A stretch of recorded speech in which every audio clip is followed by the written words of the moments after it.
Guten Tag, sehr geehrte Damen und Herren. Willkommen in München zum zweiten internationalen Kongress für Rechtsvergleichung Mexiko-Deutschland. El maestro Arnulfo Domingo Tobar Juárez es licenciado en Derecho egresado de la Facultad de Jurisprudencia de la Universidad Autónoma de Coahuila. Cuenta con maestría en Administración Pública, graduado con mención honorífica por el Instituto Nacional de Administración Pública de la Ciudad de México, así como el doctorado en Derecho Aduanero por el Centro Universitario de Estudios Jurídicos con sede en la Ciudad de México. Con más de 20 años de servicio en la Administración Pública, tanto para el Servicio de Administración Tributaria como administrador interno y subadministrador de recaudación y para la Agencia Nacional de Aduanas de México, como subadministrador jurídico de aviación comercial y de vigilancia y control en la aduana de Monterrey. En la docencia ha impartido diversas materias en Derecho Fiscal, Derecho Administrativo, Derecho Laboral, Derecho de la Seguridad Social, Administración Pública, Derecho Aduanero, Marco Jurídico de las Importaciones y Exportaciones y la materia de Tráfico y Aduanas para la Universidad Autónoma de Nuevo León y Tecnológico de Monterrey, entre otras. En el ámbito privado, en gerencia de recinto fiscalizado estratégico y actualmente como consultor en materia de comercio exterior y aduanas para MRK Consultores. Su tema, recinto fiscalizado estratégico como actual propuesta frente al nearshoring.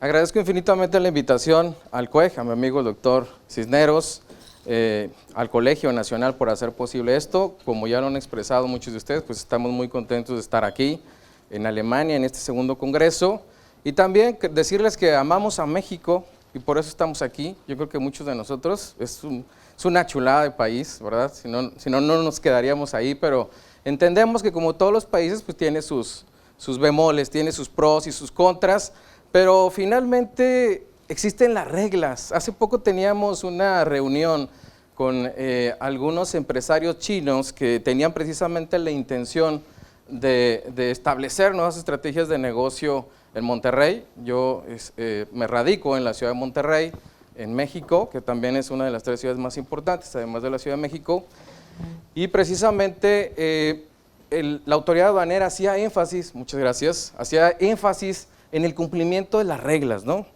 Bueno, antes de empezar, sehr geehrte Damen und Herren, mis muy estimados y apreciados todos, gracias por su tiempo, su valioso tiempo. Bueno, la idea es ver esta parte del RFE como una actual propuesta frente al nearshoring. El RFE es una figura del derecho aduanero y del comercio exterior, ¿sí? Entonces, no doy por hecho ni por sentado, porque afortunadamente estamos hablando de un congreso de derecho y estamos tocando diferentes temas. Precisamente ya nos decía el abogado Florian, todo el tema de constitución de empresas. Nuestra colega, la maestra también María, nos hacía referencia al tema de negocio y precisamente ahí es donde empieza todo el tema y la cuestión del derecho aduanero y del comercio exterior. Y es fascinante cómo convergen una serie de temas y realmente la parte del derecho aduanero y del comercio exterior es una parte en la entrada, ¿sí? En la entrada de esas mercancías y la salida de esas mercancías, pero todo esto lo proponen precisamente las empresas y la gente de negocio y la aduana está ahí precisamente para revisar qué es lo más conveniente y que se cumplen las reglas en la entrada y la salida, pero a veces perdemos de vista que en estos procesos de importación y exportación me toca darle clase luego a algunos de los estudiantes de las diversas universidades en México y hacemos estos planes, ¿no? de importación y exportación de México a Alemania, por ejemplo, cuáles son las reglas que se tienen que cumplir. Y algo que está tomando cierta relevancia, aunque ya lo decía el doctor Cisneros, aprovechando ya todas las ponencias muy interesantes de todos nuestros colegas anteriormente, pues vamos a ir tomando ahí algunos ejemplos. Como bien decía el doctor Cisneros, pues ha habido cambios en México, y decía tantos cambios en México que incluso ya han propuesto retirar el régimen, que sería algo complicado, de recinto fiscalizado estratégico, porque son temas de reglas finalmente. Los regímenes aduaneros existen en todos los países y son comunes, aunque con diferentes nombres y con diferentes reglas en sí. Entonces vamos a ir poco a poco revisando. Por ejemplo, me parece que algo sería similar en Alemania, la zona franca o el Freihafen, que permite almacenamiento, transformación y distribución de mercancías importadas, sin el pago inmediato de impuestos aduaneros y otros gravámenes. Algo parecido. Digo, finalmente, el mejor ejemplo que tenemos de Alemania, la Comunidad Europea, es que podemos ir y venir de un país a otro, ¿sí? Sin las restricciones arancelarias, ¿verdad? Impositivas. Ya lo comentaba mi colega hace rato, la maestra Palma, nosotros para ir a Estados Unidos son 2 horas, o sea, en una fila, tú como turista, 2 horas, en 2 horas llegas aquí ¿a dónde? Bueno, hicimos nosotros a Viena 4, pero es bien complicado, estás a menos de 15 kilómetros de Estados Unidos y duras 2 horas para entrar, a menos que tengas tu tarjeta Global o Entry, ¿verdad? Entonces es más fácil ingresar, pero esto se logra precisamente a través del cumplimiento de reglas, ¿sí? A través del cumplimiento de reglas que permiten beneficios. Y yo creo que esto es muy bueno para el comercio, porque finalmente algo que sucede en todo ese bagaje y toda esa estructura de las aduanas y del comercio exterior es que tiene que haber esa doble balanza. ¿Sí? Decíamos hace rato, nuestra colega nos hablaba de la certificación CITIPAD, que precisamente surgió a través de esos atentados que tuvo Estados Unidos, ¿sí? De las Torres Gemelas, y es precisamente por la cuestión por la que se endurecen los temas de seguridad. Entonces las aduanas tienen que cumplir esa doble función, por una parte facilitar el comercio exterior, pero por otra parte también que garantizar la seguridad. Nosotros cuando llegábamos al aeropuerto, no me dejarán mentir, ahora que regresemos a México, obviamente pasa lo mismo, es lo mismo en todos los países, ya lo comentamos, llegamos primero a migración, porque es la primera autoridad que tenemos que encontrar cuando llegamos a cualquier país, primero son las personas y luego las mercancías. Al derecho aduanero no le interesan otra cosa más que las mercancías, ¿sí? Migración las personas, ¿correcto? Y entonces nos damos cuenta que cuando ingresamos, no sé si ustedes vieron algún aduanero en el aeropuerto, yo no. Pero cuando vayan a México, sí los van a ver, y los van a ver vestidos de militares, aparte, porque es diferente, ¿sí? Es diferente y ahora hay cambios, como ya lo comentaron hace rato. Pero bueno, vamos a seguir platicando porque luego se nos va el tiempo. No voy a completar en las 2 horas que nos dieron. No es cierto, nos toca la comida, no se crean. Vamos a irnos rápido porque sigue la comida. Estados Unidos, por ejemplo, tiene la Free Trade Zone, que es un lugar igual también, pero me sorprende también el concepto que dan ellos, un lugar destinado en los Estados Unidos donde las empresas pueden utilizar procedimientos aduaneros especiales que ayudan a fomentar la actividad y el valor agregado de los Estados Unidos, es decir, con esa facilidad. No hay una cuestión de límite de tiempo, como en el caso mexicano, que de hecho traíamos por ahí un beneficio, perdón, en recinto fiscalizado estratégico de 60 meses, que ya lo bajamos únicamente a 2 años, que era lo primeramente previsto en la ley, ¿sí? Pero esto es una área, como dice, bajo supervisión de la aduana y protección fronteriza de los Estados Unidos dentro del territorio de los Estados Unidos de América, que también esto es algo muy parecido en todos los países. Tenemos esa doble actuación del Ministerio de Hacienda, en el caso mexicano la Secretaría de Hacienda con el SAT y la NAM, en el caso norteamericano pues igual también la Secretaría del Tesoro, y por otra parte tenemos la actuación de las autoridades de seguridad, las autoridades militares, ¿verdad? Que son las que se encargan de revisión de estas mercancías. Los depósitos pueden ser de diversos tipos, por ejemplo en el caso de Colombia, ¿sí? Y bajo los mismos regímenes, importación y exportación definitiva, me parece que en Alemania es ordinaria, ¿no? El tema del depósito fiscal, que lo tenemos en México también, y la otra parte de las importaciones temporales, que como bien lo decía la maestra previamente en su exposición, toda la parte de importaciones temporales está fiscalizada no por la NAM, está fiscalizada por el SAT a través de los procedimientos de auditoría fiscal, porque decíamos, a la NAM le toca lo que llamamos el despacho aduanero, es decir, cuando cruza la frontera. Y ya cuando está dentro de la NAM dice, pues ya lo que gana adentro ya no me toca a mí, le toca auditoría fiscal. Y entonces es interesante cómo, decíamos en el caso colombiano, pues están los diversos depósitos privados, parecidos a los casos mexicanos también, de distribución internacional, reembarque, por ejemplo 1 año, la distribución logística internacional, que esto yo lo veo un caso comparativo bastante bueno y bastante benéfico del RFE para el caso mexicano, pero para mí, y es una apreciación muy particular, que se tiene miedo precisamente de esa facilidad. Hoy que tenemos autoridades, y con respeto y un saludo para mis colegas militares, que los aprecio mucho, sí, pero le han tenido, yo creo que un poco de miedo a esa facilidad, porque ellos traen otro chip, que es el de la seguridad. Pero esa facilidad, dijimos, se logra con el cumplimiento de reglas. Cumplo reglas, ¿sí? Me certifico, que tenemos programas de certificación del Servicio de Administración Tributaria y tenemos los programas de economía, y tenemos precisamente los diferentes regímenes aduaneros. Pero bueno, vamos a entrar en materia, antes de que se nos vaya el tiempo. Estamos hablando precisamente del nearshoring. Por aquí una publicación que vi recientemente, por eso la puse ahí, no vean la foto, no es tema político, pero bueno, lo que decían era que el gobierno de Nuevo León, por ejemplo, que es un estado pujante del norte del país de México, afirmaba tener la mayor participación en el tema del nearshoring. Y realmente no es un tema nuevo, es un tema, digo, siempre hemos estado al lado de Estados Unidos y hemos tenido un intercambio muy importante. Primero con el envío del programa Bracero, que lo teníamos, y después a través del programa IMEX. Y hoy el recinto fiscalizado estratégico, pues precisamente puede ser también una solución logística. Hace rato precisamente, perdóneme, hace un par de semanas en uno de los cursos que me tocó impartir, alguno de los usuarios, de los colegas decía, oye, es que yo traigo mercancía, me parece que era de Alemania, hacia los Estados Unidos, y la traigo hacia Estados Unidos porque todavía no sé qué parte de esa mercancía me la voy a llevar a México. ¿Sí? Entonces la traigo en Estados Unidos, ya lo que tenga que dejar en Estados Unidos lo importo legalmente a Estados Unidos y el resto lo paso a México. Y le digo, oye, ¿y por qué no utilizas el recinto fiscalizado estratégico?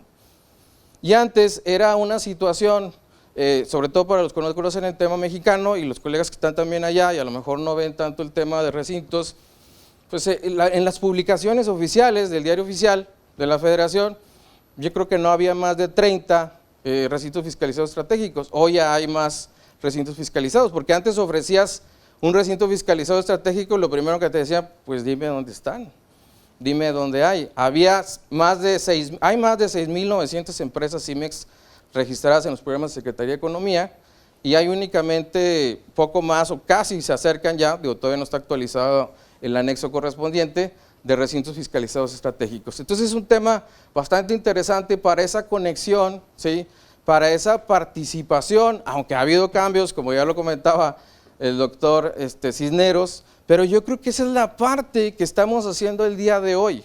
O sea, el que existan especialistas en los diferentes temas, ¿verdad?, que impulsen ante la propia autoridad la claridad en estos temas, porque insisto, me parece que una de las situaciones que ha faltado es esa claridad para las autoridades para que realmente podamos aprovechar este tipo de beneficios.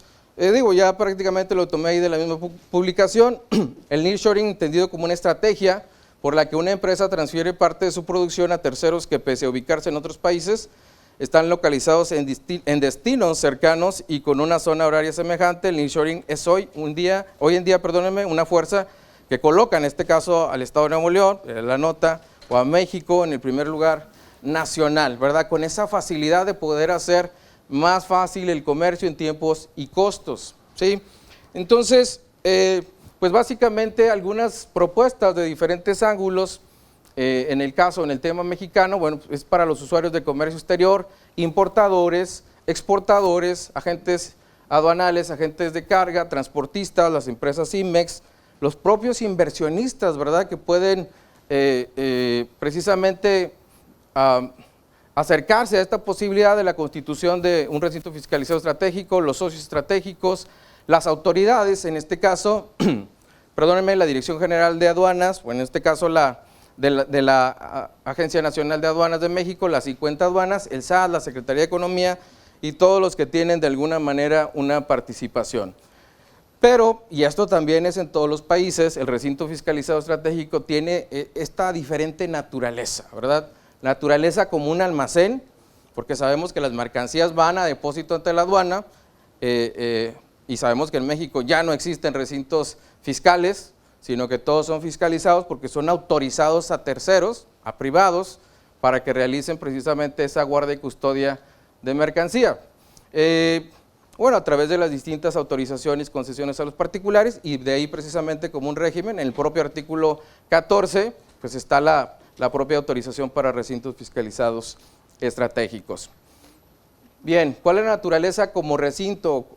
Ya lo habíamos comentado ahorita, ahora como régimen aduanero. Ya habíamos señalado, los regímenes aduaneros en el caso mexicano son 6, los definitivos, temporales, depósito fiscal, recinto fiscalizado estratégico, elaboración, transformación, reparación en recinto fiscalizado y el de tránsito que puede ser tanto interno como internacional. ¿Cuál es la finalidad de un régimen? Y esto también es común a todos los países. Un régimen es establecer reglas. ¿Reglas para qué? para controlar. ¿Controlar qué?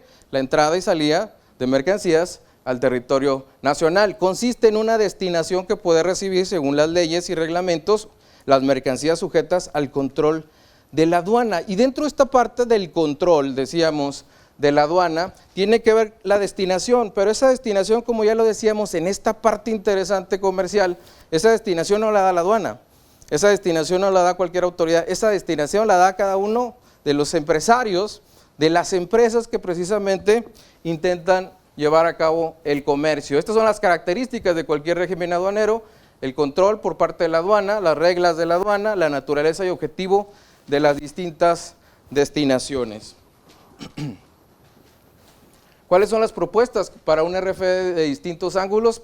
Precisamente para los usuarios de comercio exterior, tanto importadores, exportadores, ya lo comentábamos, agencias, agentes de carga, pues los costos del almacén, ¿verdad? Los costos de almacenaje en cuanto a los tiempos de despacho y tiempos en depósito. Ya lo comentaba el doctor también hace rato, y mis colegas también que llevan operaciones por Manzanillo, que algunos dicen, oye, hasta en 24 horas, yo creo que la mayoría dice que no se llevan a cabo en esas 24 horas precisamente. Diferimiento en el pago de impuestos hasta la salida, que esto precisamente es algo común, tanto en las zonas francas que existen en la Unión Europea, como en las zonas de libre comercio, el cumplimiento de regulaciones y restricciones arancelarias hasta la salida en el caso de los recintos fiscalizados estratégicos, la conveniencia y complementariedad con el IMEX no se contrapone con este tema de régimen temporal, sino al contrario, todas aquellas mercancías que no se encuentran señaladas en el oficio de autorización IMEX pueden ser consideradas o utilizadas también a través de la figura del recinto fiscalizado estratégico.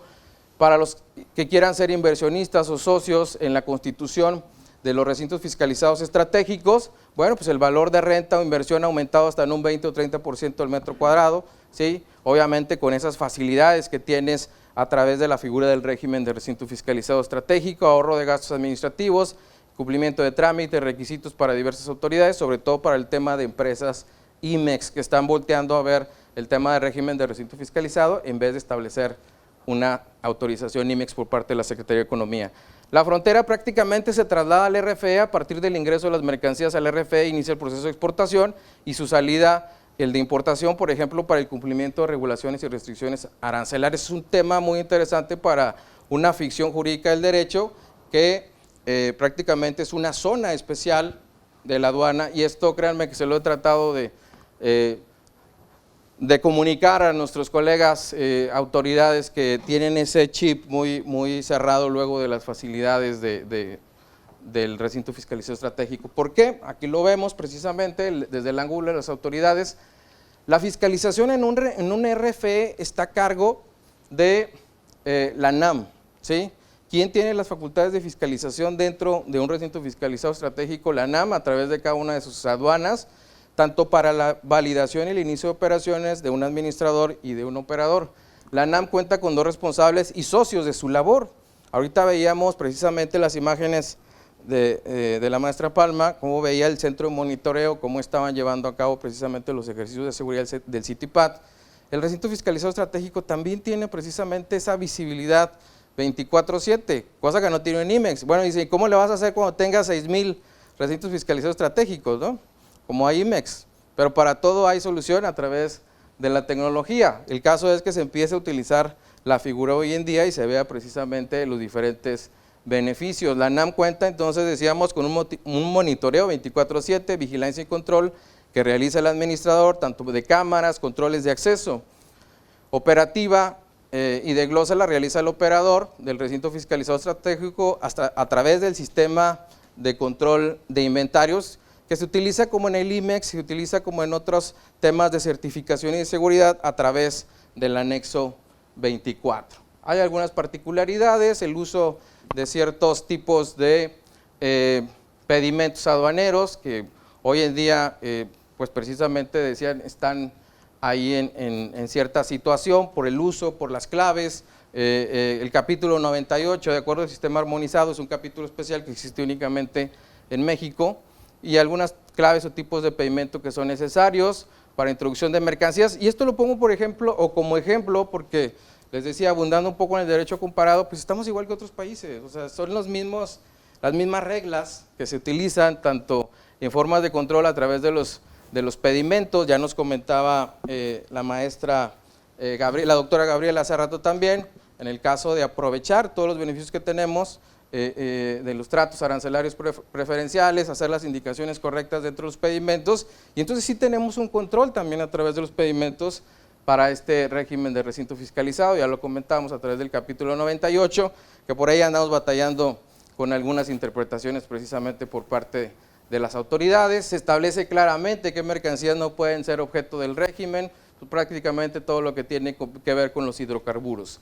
Obligaciones puntuales: hay que vigilar el cumplimiento de medidas de seguridad establecidas por las autoridades aduaneras, e informar el mismo día acerca del arribo de las mercancías que ingresan al recinto fiscalizado. Obviamente hay ciertos beneficios de consolidar información, pero bueno, están todas las reglas dadas. Verificar el candado, que se refiere a la regla 176, fracción 2, que permanezca intacto, ya lo comentaba también la maestra hace rato, en el caso del CityPad, es lo mismo aquí, se colocan candados, se deben de colocar de manera adecuada. En el caso se utilizan los candados en color verde, en el caso de los recintos fiscalizados estratégicos. Entonces tenemos reglas para que esto sea posible, pero desafortunadamente el desconocimiento de la norma, de las reglas, hace que no aprovechemos figuras que ya existen.